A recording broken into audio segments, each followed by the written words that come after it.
Welcome to செல்வி சமையல். இன்றைக்கி செல்வி சமையலில் நம்ம ஒரு சூப்பரான சுவையான சட்னி ரெசிபி தாங்க பார்க்க போகிறோம்.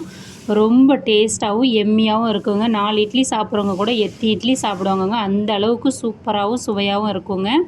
வெங்காயம், தக்காளி, தேங்காய்லாம் சேர்த்து சட்னி செய்ய போகிறாங்க. தேங்காய் சட்னி செய்கிறவங்க செஞ்சால் சில பேருக்கு தேங்காய் சட்னி பிடிக்காது. இந்த மாதிரி வெங்காயம், தக்காளி கூட வதக்கிட்டு தேங்காய் சேர்த்து அரைச்சி செஞ்சிங்கன்னா சூப்பராக இருக்குங்க சட்னி. ஒரு தடவை இந்த மாதிரி ட்ரை பண்ணி பார்த்தீங்கன்னா திரும்ப திரும்ப நீங்கள் இந்த மாதிரி தாங்க செய்வீங்க. வாங்க இப்போ நம்ம தேவையான பொருட்கள் என்னென்னு பார்ப்போம். ஒரு பெரிய வெங்காயம் பொடியாக கட் பண்ணி வச்சுக்கிங்க. தக்காளி பொடியாக கட் பண்ணி வச்சுக்கிங்க. தக்காளியும் வெங்காயமும் ஈக்குவலாக எடுத்துக்கோங்க. அதில் பாதி அளவு துருவிய தேங்காய், பொடியாக நறுக்கின இஞ்சி 1 ஸ்பூன், பொடியாக நறுக்கின பூண்டு 1 ஸ்பூன், 1 டேபிள் ஸ்பூன் வெள்ளை உளுந்து, கருப்பு உளுந்து வேணாலும் யூஸ் பண்ணிக்கலாம், 1 டேபிள் ஸ்பூன் கடலை பருப்பு. காரத்திற்காக நான் 3 காஞ்ச மிளகாய் மட்டும் தாங்க எடுத்துருக்கேன். உங்கள் காரத்துக்கு தகுந்த மாதிரி எடுத்துக்கோங்க. கருவேப்பிலை இலைகள் சிறிதளவு. தாளிப்புக்காக 1 காஞ்ச மிளகாய், 1 டேபிள் ஸ்பூன் கடுகு, உளுத்தம்பருப்பு, கொஞ்சமாக பெருங்காயத்தூள், 1/4 டீஸ்பூன் அளவுக்கு ஜீரகம் ஆட் பண்ணிக்கிங்க. கருவேப்பிலை தேவையான அளவு. வாங்க இப்போ நம்ம சட்னி செய்கிறதுக்கு எதெல்லாம் வதக்கணுமோ அடுப்பு ஆன் பண்ணிவிட்டு வானல் வச்சு வானலில் 2 டீஸ்பூன் எண்ணெய் ஊற்றிக்கலாம். எண்ணெய் சூடான பிறகு 1 டேபிள் ஸ்பூன் உளுந்து, 1 டேபிள் ஸ்பூன் கடலை பருப்பு ஆட் பண்ணிவிட்டு நல்லா பொன்னிறமாக வறுத்துக்கலாங்க. கடலை பருப்பும் உளுந்தும் நல்லா வறுபடணும். அப்படி உங்களுக்கு இது சேர்க்க விருப்பம் இல்லைன்னா நீங்கள் வேர்க்கடலை கூட இதுக்கு பதிலாக ஆட் பண்ணிக்கலாம், 2 டேபிள் ஸ்பூன். இப்போ நம்ம பொடியாக நறுக்கின இஞ்சியும் பொடியாக நறுக்கின பூண்டியும் ஆட் பண்ணிக்கலாங்க. ஆட் பண்ணிவிட்டு நல்லா மிக்ஸ் பண்ணி அதில் இருக்கிற பச்சை வாசனை போகிற வரையும் வதக்கிக்கலாம். காரத்திற்காக நான் காஞ்ச மிளகாய் யூஸ் பண்ணுறேங்க 3. நீங்கள் உங்களுக்கு விருப்பமான காரத்திற்கு தகுந்த மாதிரி மிளகாய் யூஸ் பண்ணிக்கிங்க. 4 இனுக்கு கருவேப்பிலை இலை ஆட் பண்ணிக்கிறேங்க. கருவேப்பிலை இலை போட்டிங்கன்னா அதோடய ஃப்ளேவர் சூப்பராக இருக்கும். நம்ம சட்னி அரைச்சி சாப்பிட்றப்ப நம்ம உடம்புக்கும் கருவேப்பிலை நல்லதுங்க. அனைத்து விதமான சட்னிலும் நீங்கள் கருவேப்பிலை சேர்த்துக்கலாங்க.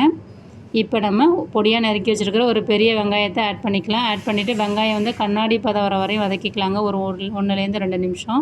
இப்போ வெங்காயம் நல்லா வதங்கி கலர் நல்லா மாறிடுச்சு. மாறின பிறகு நம்ம கட் பண்ணி வச்சுருக்க தக்காளி ஆட் பண்ணிக்கலாங்க. தக்காளி நல்லா வதங்குறதுக்காக சட்னிக்கு தேவையான அளவு உப்பு இந்த ஸ்டேஜில் ஆட் பண்ணி தக்காளி நல்லா வதக்கிக்கலாங்க. ஒரு 2 நிமிஷம் அடுப்பை சிம்மில் வச்சு தக்காளி நல்லா நைஸாக வதக்கிக்கிங்க. அப்போ தான் நமக்கு சட்னி நல்லா டேஸ்ட்டாகவும் சுவையாகவும் இருக்குங்க. இப்போ 2 நிமிஷம் ஆகிடுச்சு. தக்காளி நல்லா வதங்கிடுச்சு பாருங்கள். வதங்கின பிறகு நம்ம அடுப்பை ஆஃப் பண்ணிடலாங்க. அடுப்பை ஆஃப் பண்ணிவிட்டு நம்ம எடுத்து வச்சுருக்கிற 1/4 கப் துருவின தேங்காவை ஆட் பண்ணிக்கலாங்க. ஆட் பண்ணிவிட்டு 2 நிமிஷம் அந்த சூட்லேயே நல்லா மிக்ஸ் பண்ணி கொடுங்க. அடுப்பை ஆஃப் பண்ணிவிட்டு மிக்ஸ் பண்ணுங்கள்.